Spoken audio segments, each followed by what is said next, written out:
I'm Isabella Dusi with Web Vision Italy. Welcome to Venice. We're already on the water. Come with us while we explore this amphibious city.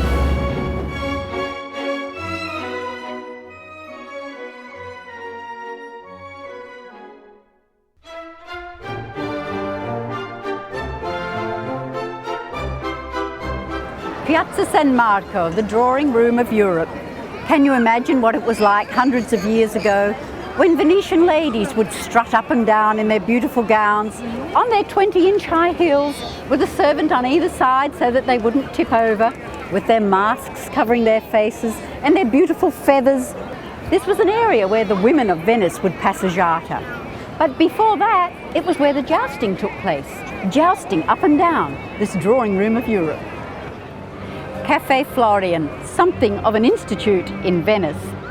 For the expensive cost of a coffee or a glass of wine, you can sit down here at Cafe Florian in the drawing room of Venice and for an hour or so enjoy watching the passing parade. When people find themselves in Piazza San Marco, it's as if they are overcome by the need to be someone else and instead want to be part of this huge party that's going on in Venice. Piazza San Marco, and people from all around the world are here, allowing the pigeons to sit on their shoulders or their heads or to feed them. But the legend goes a long way back. Hundreds of years ago, a sultan arrived in Venice and he brought a present for the Doge, a cage with 2 pigeons inside. The pigeons were allowed to escape and they flew straight into the cathedral. From that time on, the Doge declared that the pigeons of Venice are holy. Sadly, Venice now floods 250 or 300 times a year. There was a time, only 50 or 60 years ago, when 50 floods a year was considered to be high. When the tide is high and there's been a lot of rain, the water comes up through these drains, bubbling up into the piazza, and in a matter of minutes, it can be up to your ankles. In half an hour, it could be up to your knees. And that is when you'll find the Venetians themselves are outside with their gumboots, with their Wellingtons on. And the rest of us, visitors to Venice, have to take off our shoes, roll up our trousers and just wander through the water. St. Mark's Basilica, surely one of the strangest churches in Christendom. This church is an architect's nightmare. There is something from every era, from every age. It is as if the merchants of Venice and the Crusaders brought back to Venice all the booty they found over in the East, and they decided that somehow or another they were going to fit it all into or onto St. Mark's Basilica. The marble columns all differ one from the other. Here you'll find a piece of green marble, there you'll find a piece of pink marble. Certain column heads vary one from the other. They have ended up with the most highly decorative, ornamental, extravagant cathedral that surely exists. Above the cathedral on the outside, you can see 4 horses. These are not the originals, but you can see the originals inside the cathedral. The 4 horses probably date back to the time of Nero, ancient Rome. But it seems that after they were used in ancient Rome, they ended up back in Constantinople. Well, as a result of the Fourth Crusade, in 1204, the horses were again brought back here by the Venetians, and the horses have been here in St. Mark's ever since. Even Napoleon tried to get the horses back to France, and so the Venetians once again brought the horses back to St. Mark's. Indeed, the horses are one of the symbols of this great maritime city. The gondoliers. The gondoliers belong to a fraternity, a kind of brotherhood. To have a gondolier in your family is very prestigious. The right to be a gondolier travels down through the male line of the family. These gondoliers hold regattas from time to time, competitions, and so their work with the tourism industry is really supplemental to their income.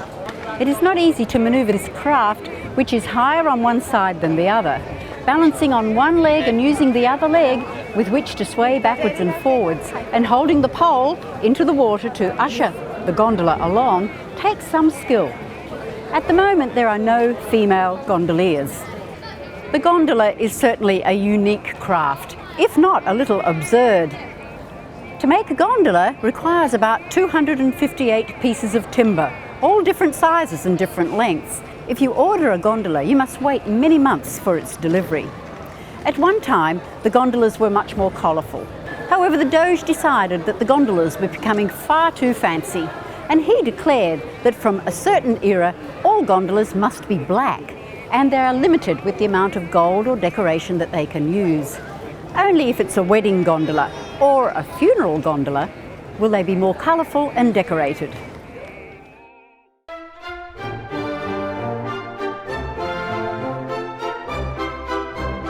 The Doge's Palace, or the Palace of the Duke.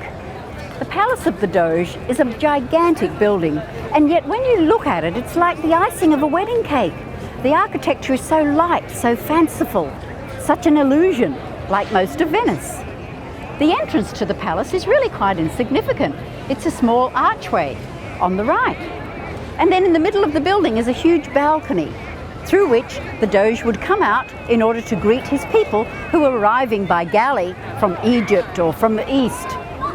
The balcony has above it the Lion of St. Mark, and you can see, even there, the Doge is on his knees in front of St. Mark. So the Doge had to portray the image of not thinking of himself greater than St. Mark. If you were a prisoner condemned to death, walking across the Bridge of Sighs, you could look out through those fretwork mouldings on the bridge itself, and that was going to be your last look at life. The only person who escaped from these dungeons was Casanova, the lover of Venice. And it is said that he managed to escape by persuading some women to pass keys from one jailer to another. Casanova. If we follow our way through this arch, we come to mercantile Venice. But let's first look at the beautiful tower above the arch. You can see how beautifully decorated it is. On top of the tower, however, is what is important to Venetians. Up there, the two black Moors bang the bell on the hour every hour. And this bell and the Moors were a gift to Venice by Naples. Venice has always been a mercantile city. For more than 1,000 years, her ships went to the east and brought back the silks or the spices, the exquisite items for the rich society of Venice. These days, visitors come and it's very easy to go through a lot of money in a short space of time. Of course, this is exactly why everywhere you go in Venice, there are going to be shops, merchants. You've already heard of the merchants of Venice. Who can resist the glass of Venice or Venetian glass? If you find yourself choosing a lovely piece of glass, don't be disappointed if it's not made on Murano. It could still be Venetian glass. Unfortunately, some glass now finds its way to Venice that may have started its life in China or Czechoslovakia, as it was, or Tuscany. That does not mean it's bad glass, but it is not the genuine article. If you want to buy the original and the very best glass, then you need to buy glass on which there is a sticker that says "Made in Murano." The things you see in Venice are all part of the improbable illusion. Bead stringing, glass blowing, lace, chandeliers, masks. These are all things that we would call frivolities, and that is what Venice is all about. It is an improbable, amphibious city that has lived on frivolity, on fun, on decadence for 1,000 years.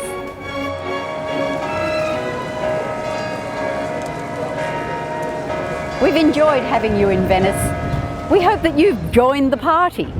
Join the Venetians in their love of life and their love of their mad, decaying city.